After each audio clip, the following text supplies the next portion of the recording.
Sanjay ji question पे स्वागत है।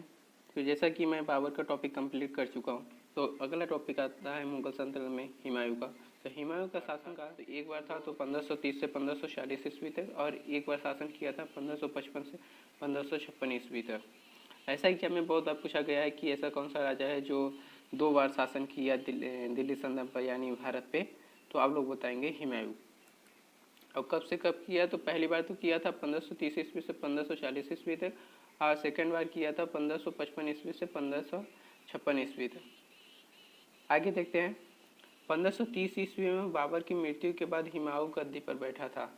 और 1530 ईस्वी में बाबर की मृत्यु हो गई थी, और बाबर की मृत्यु के बाद हुमायूं ने गद्दी पर बैठा था। और हुमायूं का यह सबसे बड़ा गलती था कि हुमायूं ने अपना साम्राज्य तीनों भाइयों में बराबर बांट दिया था। और कौन कौन से उसके भाई थे ये भी देख लेते हैं। उसके भाइयों का नाम था कामरान, हिंदलर और अस्करी। ये तीनों भाई थे। उसके 4 भाई थे, एक वो हुमायूं खुद था और 3 ये भाई थे।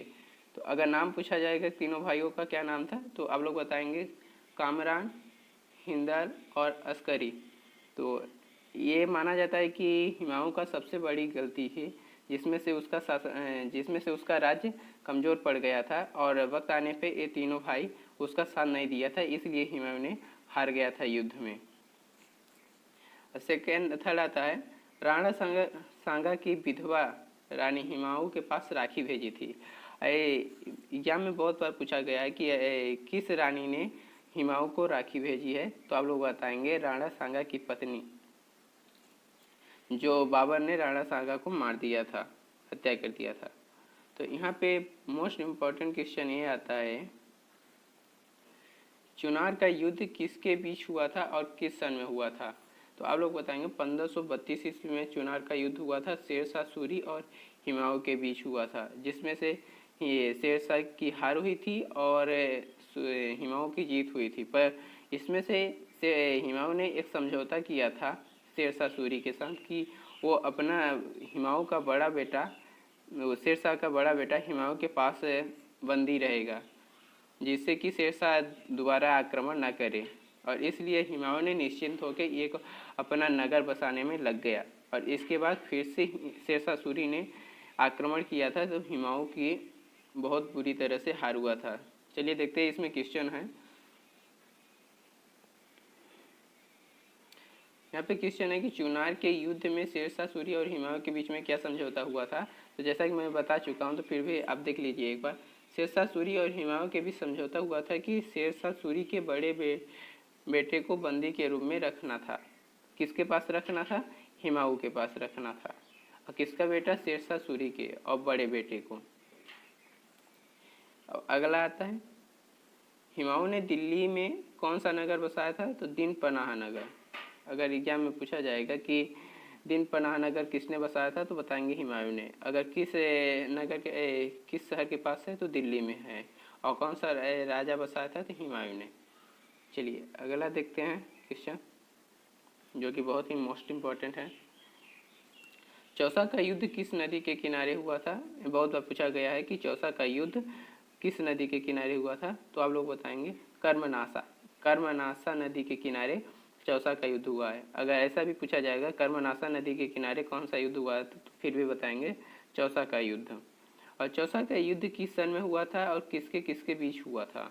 तो चौसा का युद्ध 1539 ईस्वी में हुआ था, शेरशाह सूरी और हुमायूं के बीच हुआ था, जिसमें से शेरशाह सूरी ने हुमायूं को बहुत बुरी तरह से हराया था। चौसा का अगला क्वेश्चन, चौसा के युद्ध में हुमायूं की जान किसने बचाई थी? जो चौसा का युद्ध हुआ था और हुमायूं की बहुत बुरी तरह से हार हुई थी, तो उसमें हुमायूं की जान किसने बचाई थी?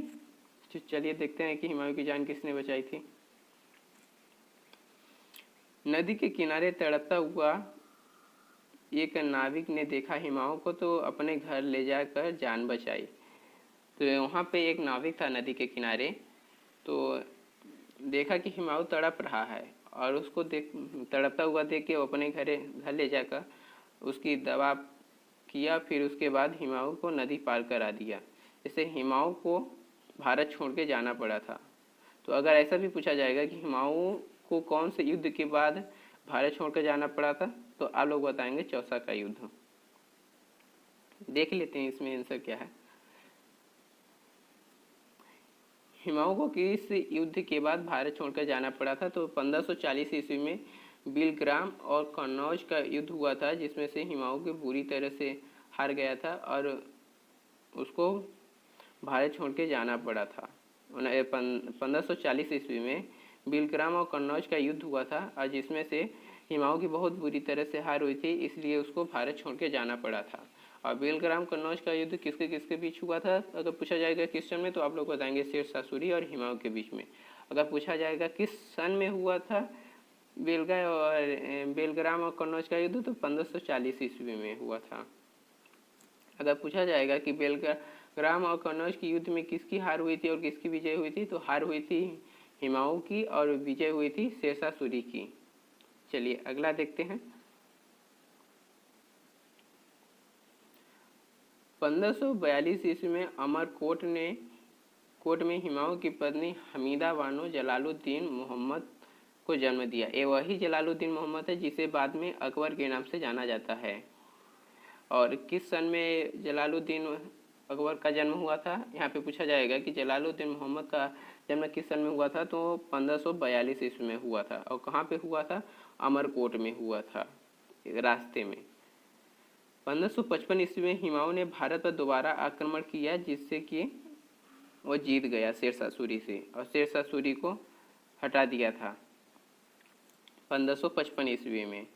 और फिर 1556 ईस्वी में पुस्तकालय की सीढ़ियों से गिरने से हिमायू की मृत्यु हो गई थी। हिमाऊ को तो वैसे कोई नहीं मार पाया था, तो उसकी मृत्यु कैसे हुई थी? तो 1556 ईस्वी में अगर पूछा जाएगा कि हिमायू की मृत्यु कैसे हुई, तो 1556 ईस्वी में पुस्तकालय के सीढ़ियों से गिर जाने से हिमायू की मृत्यु हो गई थी। चलिए अगला देखते हैं। हिमायू की पत्नी हाजी बेगम ने उसका मकबरा बनवाया था। किसका मकबरा बनाया था? हिमायू का। किसकी पत्नी बनवाया था? हाजी बेगम ने, हिमायू की पत्नी। अगला देखते हैं। बिना ताज का बादशाह कहा जाता है। उसको हिमायू को लोग बिना ताज का भी बादशाह कहा जाता था, क्योंकि उसको भारत छोड़ के जाना पड़ा था और वहाँ पे तो बादशाह था पर उसके सिर पे ताज नहीं थी, गद्दी नहीं थी। अगला देखते हैं। हिमायू ने दिल्ली में मीना बाजार की स्थापना कराया था। ये बहुत बार पूछा गया है कि दिल्ली में मीना बाजार की स्थापना किसने कराया, तो आप लोग बताएंगे हिमायू ने। और अब्दुल फजल ने हिमायू को इंसान ए कालिम कहा जाता है। अगर ऐसा क्वेश्चन में पूछा जाएगा कि इंसान ए कालिम किस राजा को कहा जाता है, तो आप लोग बताएंगे हिमायू को। हिमायू ने ज्योतिष विद्या पर बहुत ज़्यादा विश्वास रखता था। जो हिमायू है वो ज्योतिष विद्या पर बहुत ज़्यादा विश्वास रखता था और इसीलिए वो ज्योतिष विद्या के कारण ही वो 7 दिन अलग अलग कपड़े पहनता था, अलग अलग कलर में। चलिए आज के लिए इतना ही। अगर आप लोग मेरे चैनल पर नए हैं तो मेरे चैनल को सब्सक्राइब कीजिए, वीडियो को लाइक कीजिए और कमेंट करके बताइए कि किस टॉपिक पे आप वीडियो देखना चाहते हैं।